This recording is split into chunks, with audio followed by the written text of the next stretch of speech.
Le doy la bienvenida a quienes quieran conocer sobre la Clínica de Trastornos de Diferenciación Sexual. Es un servicio en útero, posútero y vida en relación. Los servicios que deben estar involucrados son los de endocrinología pediátrica, urología pediátrica, genética clínica, psicología, trabajo social y asesoría legal. Algunas consideraciones especiales en la atención a la consulta. Los trastornos de diferenciación sexual se pueden definir como gran parte situaciones en las que el sexo fenotípico no se relaciona adecuadamente con el sexo gonadal, hormonal o genético. La importancia de esta consulta en la clínica de trastornos de diferenciación sexual es que los pacientes con este diagnóstico y su familia biológica o adoptiva pertenecen a un régimen especial, el cual merece nuestro respeto con el fin de recibir información óptima, adecuada, oportuna y persistente. El enfoque de estos pacientes debe ser interdisciplinario, de la mano con los servicios de endocrinología pediátrica, urología pediátrica, psicología, trabajo social, genética y abogados con entrenamiento en este tipo de situaciones, por lo cual requieren acceso a entidades de cuarto nivel de atención, dado que hemos constatado que pacientes remitidos de otras instituciones se derivan a la clínica de trastornos de diferenciación sexual sin diagnóstico, mal diagnosticados o con tratamientos inadecuados.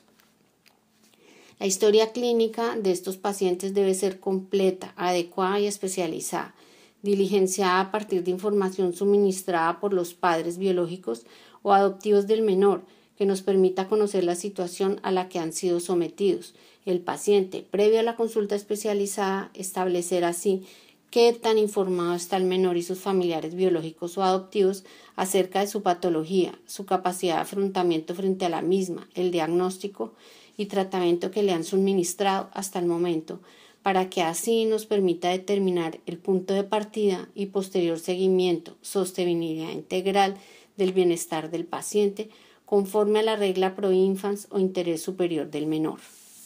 Se deben diferenciar 4 escenarios de tratamiento componente etario. El primero, desde el naciturus prepersonal a recién nacido y menor de 5 años. Segundo, desde los 5 años, menor de 12 años. Tercero, desde los 12 años hasta los 16 años. Cuarto, desde los 16 años hasta que sea mayor de edad. Se debe tener presente la condición mental del paciente para determinar quién dice la capacidad jurídica sobre el bien tutelado derecho a la salud y vida en relación. En cuanto a los objetivos, el primero es instruir al paciente un enfoque interdisciplinario especializado de fácil accesibilidad dentro de una misma IPS que le permita al menor y su familia biológica o adoptiva conocer el diagnóstico de su patología y, de acuerdo a este, recibirá la asesoría en cuanto al tratamiento farmacológico, quirúrgico, momento adecuado para la realización de este, acompañamiento y preparación psicológica, asesoría y estudio genético, así como el seguimiento permanente por parte de la clínica. Segundo, sensibilizar a la EPS o medicina prepagada sobre el trastorno de diferenciación sexual.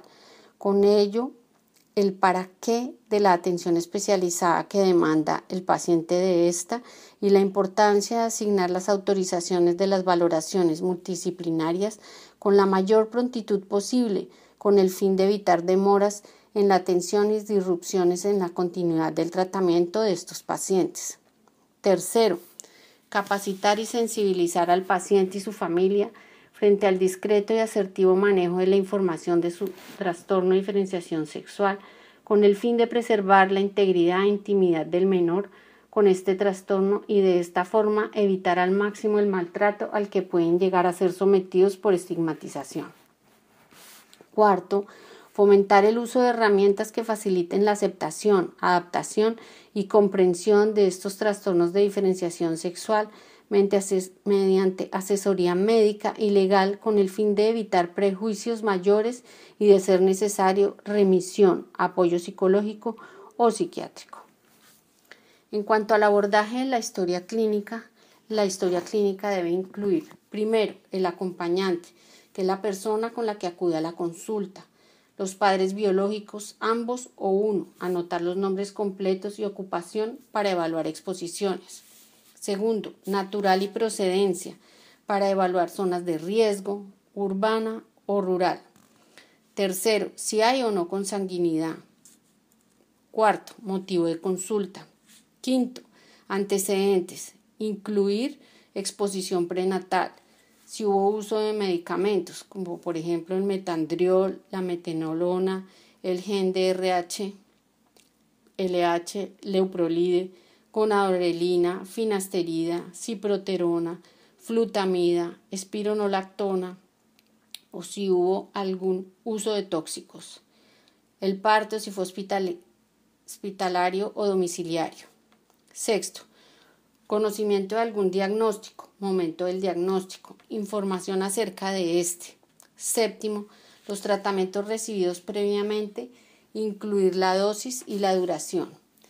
Octavo, las valoraciones previas por especialidades como endocrinología pediátrica, genética clínica, urología pediátrica, psicología y trabajo social. Los puntos claves para la valoración de estos pacientes al momento de ingresar a la consulta de la clínica de trastornos de diferenciación sexual son: en caso de tratarse de seguimiento, hay que revisar la historia clínica previa con el especialista antes de llamar al paciente para evitar inconformidades por parte del menor y su familiar.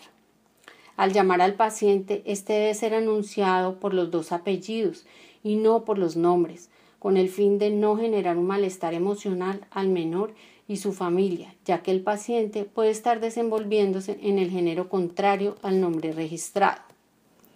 A la consulta, el menor deberá entrar en compañía de uno o ambos padres biológicos y se dará información únicamente a ellos como responsables legales con el fin de preservar el derecho a la privacidad del menor. Además, el nombre de dicho acudiente debe quedar consignado en la historia clínica. El asesor legal podrá estar presente durante la consulta en compañía del especialista, a excepción de las situaciones en las que el paciente y o su familia soliciten total privacidad con el mismo. Los padres podrán salir de la consulta para que el menor pueda manifestar sus inquietudes al especialista una vez se haya realizado el examen físico geniturinario, siempre en compañía de alguno de estos. El asesor legal no podrá emitir ningún concepto personal al paciente ni a su familia con respecto a su trastorno de diferenciación sexual, inclusive en los casos en los que ellos sean los que indaguen acerca de esto. El personal de salud que labora en la clínica y sostenga contacto con el paciente debe permanecer impertérrito durante la consulta. Quisiéramos dejar claro este concepto. Quiere decir que no se altera, perturba o muestra emoción alguna ante una impresión o estímulo externo que normalmente desencadena una emoción. La única persona autorizada para emitir información sobre el estado actual del trastorno de diferenciación sexual, el tratamiento, manejo y seguimiento será el especialista de cada servicio que intervenga para el enfoque interdisciplinario del menor. Al ingresar el paciente se debe asegurar la puerta para evitar las interrupciones de personas externas, con el objetivo de favorecer la privacidad y respetar el derecho a la integridad e intimidad del menor durante la consulta. En cada consulta habrá suministro de batas, la cual se entregará al menor o familiar para que le sea colocada con la abertura hacia adelante, una vez se desvista, con la ayuda de la madre si se requiere, para ofrecerle mayor privacidad a su intimidad. Será la mamá la encargada de retirarle la ropa íntima al menor antes de la revisión por parte del especialista, y si el menor no acepta ser revisado en ese momento, se postergará dicha revisión para una próxima consulta, donde el menor se sienta cómodo o con confianza para dejarse realizar el mismo. Esto quedará registrado en la historia clínica del menor. El especialista dispondrá de guantes en toda la consulta donde se han visto los pacientes para la valoración geniturinaria.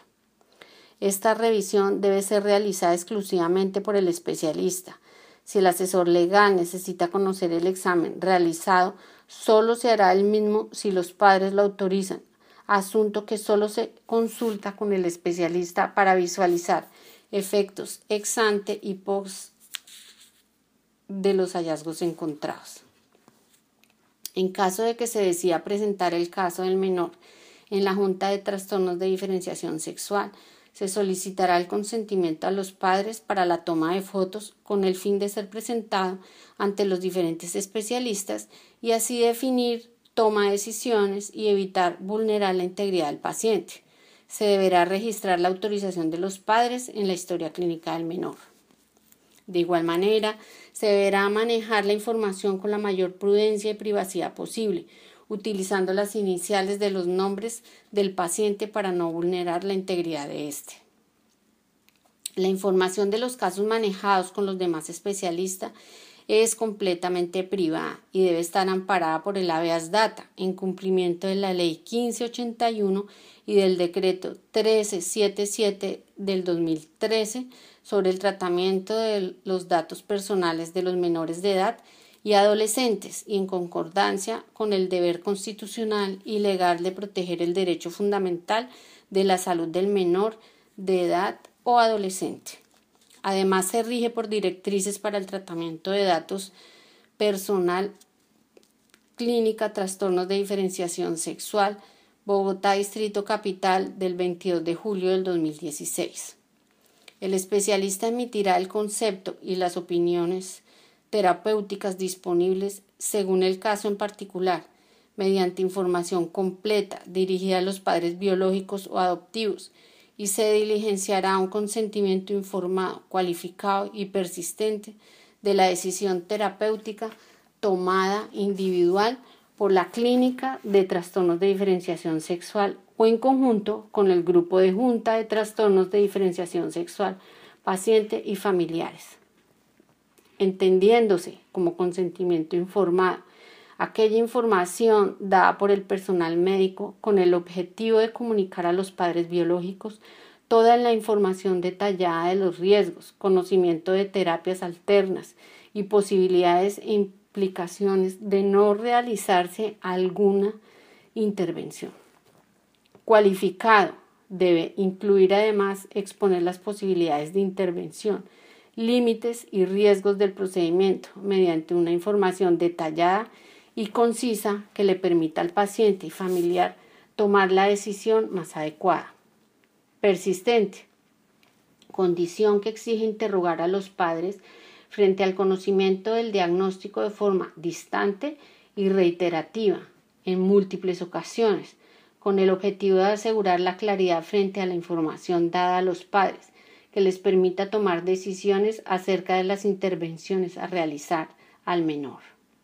El médico debe buscar un punto de equilibrio entre la persistencia en el tiempo del conocimiento y la prontitud con que se requiera practicar el procedimiento.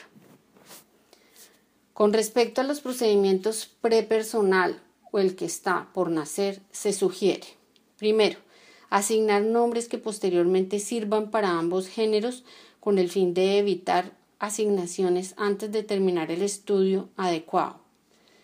Laila, Mitchell, Kenny, Lenny, Ariel, Darcy, Brit, Endry, Manny, Dani. Segundo, evitar utilizar términos que identifiquen al menor en uno u otro género y aprender a utilizar palabras como criatura, paciente, menor o infante. Tercero, el empleo de prendas de colores neutros como el blanco, amarillo, verde o múltiples colores para no generar connotación de un género específico hasta terminar el estudio del paciente. Cuarto, todo paciente nacido vivo con trastorno de diferenciación sexual debe ser considerado una urgencia pediátrica y no se puede ir de la clínica sin un diagnóstico.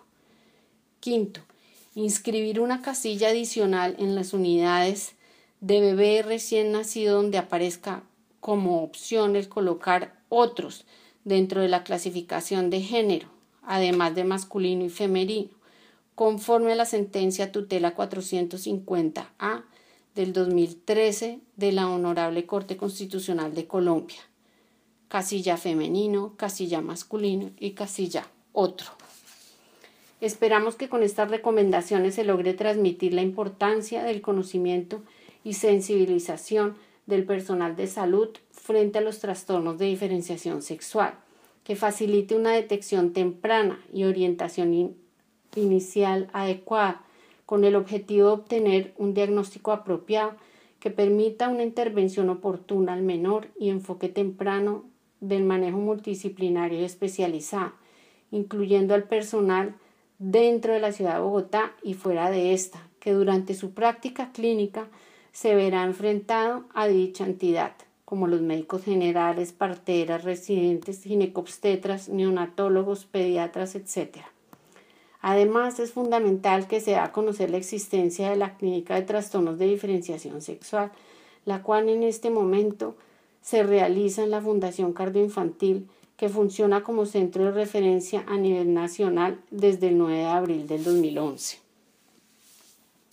Algunas fuentes jurisprudenciales precedentes legítimos de la Clínica de Trastornos de Diferenciación Sexual a mencionar: la jurisprudencia T477 del 95, emasculación, niño castrado, cambio de sexo, readecuación de sexo del menor, el precedente, sexo como destino biológico. La jurisprudencia SU 337 del 99, cambio de sexo, readecuación del sexo del menor, precedente, sexo no es destino biológico, género, potencia, interpretaciones. La jurisprudencia T551 del 99, la autorización paterna para la remodelación genital en casos de menores de 5 años es legítima si se trata de un consentimiento informado, cualificado y persistente. El precedente, sexo no es destino biológico, género, potencia e interpretaciones. La jurisprudencia T692 del 99, consentimiento informado de paciente para cirugía de reasignación de sexo.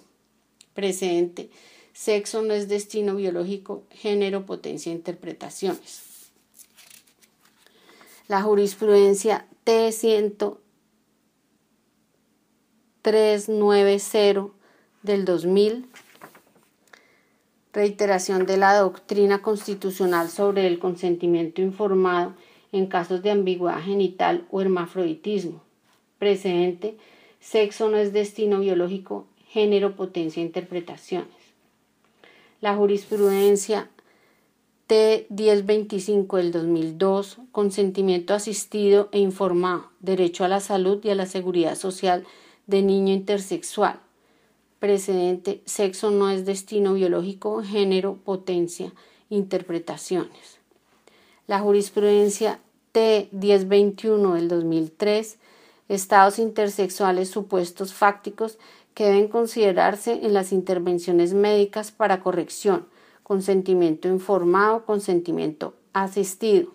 Precedente, sexo no es destino biológico, género, potencia, interpretaciones.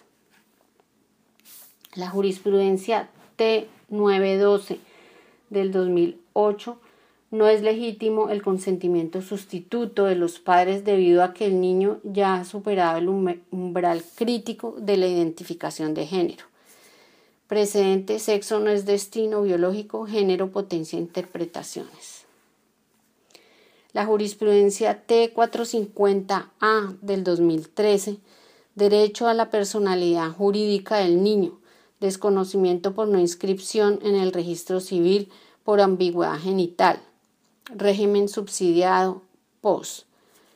Precedente, sexo y género deben ser interpretados para la vida en relación del paciente, regla pro infans, interés superior del menor. Jurisprudencia T622 del 2014, estados intersexuales, caso en que la EPS y medicina prepagada niegan realizar cirugía de reasignación de sexo de niño de 12 años. El avance en esta jurisprudencia, la Corte decide obligar la integración de un equipo interdisciplinario conformado por médicos cirujanos, urólogos, endocrinólogos, pediatras y psiquiatras, psicólogos y trabajadores sociales con el fin de que fijen un diagnóstico y asistan, orienten y asesoren al paciente y a sus padres, post prepagada. Precedente, sexo y género deben ser interpretados para la vida en relación del paciente. Regla pro infans, interés superior del menor, con pregunta al paciente sobre su necesidad moral y fisiológica. Hay algunas aclaraciones que debemos hacer. Estos procedimientos se hacen sobre pacientes que representan alto riesgo de demanda. Se debe tener presente el riesgo desde el punto de vista del acto médico.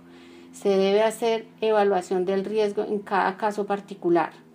Riesgo elevado del procedimiento, personalidad problemática del paciente o de su familia, amenazas tempranas de queja o demanda antes de comenzar el procedimiento, conocimiento de demandas previas a otros médicos, parentesco con profesionales del derecho o la medicina, grandes personalidades de la vida nacional, enfermedad mental evidente o antecedentes de la misma, mala relación del médico-paciente, previos tratamientos con otros colegas. En cuanto al glosario por el cual se adopta la política pública nacional para el ejercicio pleno de los derechos de las personas lesbianas, gays, bisexuales, transexuales e intersexuales, LGBTI, tomado del proyecto de decreto Ministerio de Gobierno y Alto Comisionado de Derechos Humanos de la República de Colombia. Los siguientes conceptos se entenderán así. LGBTI, acrónimo que identifica y agrupa a las personas lesbianas, gays, bisexuales, transgeneristas e intersexuales. Sexo, conjunto de características físicas y genéticas primarios y secundarios de una persona que ayudan a diferenciar entre lo masculino y lo femenino. Género, conjunto de roles, características y responsabilidades atribuidas a las personas por las normas culturales y sociales a partir del sexo, que también contribuye a la diferenciación entre lo masculino y lo femenino. Orientación sexual, atracción afectiva y erótica que siente una persona hacia otra, ya sea del mismo sexo, del sexo opuesto o de ambos sexos. Identidad sexual, término que define a una persona a partir de la correlación existente entre su identidad de género y su orientación sexual. De ahí que las categorías taxonómicas gay, lesbiana y bisexual corresponden a identidades sexuales. Expresión de género, forma en que una persona expresa o manifiesta su identidad de género. Heterosexual, persona que siente atracción afectiva y erótica hacia personas del sexo contrario al suyo. Homosexual, persona que siente atracción afectiva y erótica hacia personas de su mismo sexo. Lesbiana, mujer que siente atracción afectiva y erótica hacia otras mujeres. Gay, hombre que siente atracción afectiva y erótica hacia otros hombres. Bisexual, persona que siente atracción afectiva y erótica hacia hombres y mujeres. Transgenerista, persona que construye y expresa su identidad de género a partir de las funciones, roles, comportamientos y actividades que desea asumir en la sociedad, los cuales no coinciden con los que se atribuyen socialmente a su sexo biológico. Transformista, persona que expresa su identidad de género de manera temporal mediante la utilización de prendas de vestir y actitudes del género opuesto al que social y culturalmente se le atribuye según su sexo biológico. Travesti, persona que expresa su identidad de género de manera permanente mediante la utilización de prendas de vestir y actitudes del género opuesto al que social y culturalmente se le atribuye según su sexo biológico. Puede modificar o no su cuerpo sin recurrir a la reasignación sexual, o sea, la modificación de sus genitales. Transexual, persona que expresa su identidad de género de manera permanente y utiliza procedimientos estéticos, médicos y quirúrgicos, entre estos la reasignación sexual, o sea, la modificación de sus genitales. Intersexual, persona cuyos caracteres sexuales primarios y secundarios no corresponden plenamente a uno de los dos sexos, o que presenta caracteres sexuales primarios o secundarios de ambos sexos. Como endocrinóloga pediatra espero haber sido clara con lo anteriormente escrito y dejo las puertas abiertas para cualquier inquietud que alguno de ustedes manifieste. Estaré a su disposición. Silvia Chaín, endocrinóloga pediatra, código de habilitación 1100 10 61 61 01.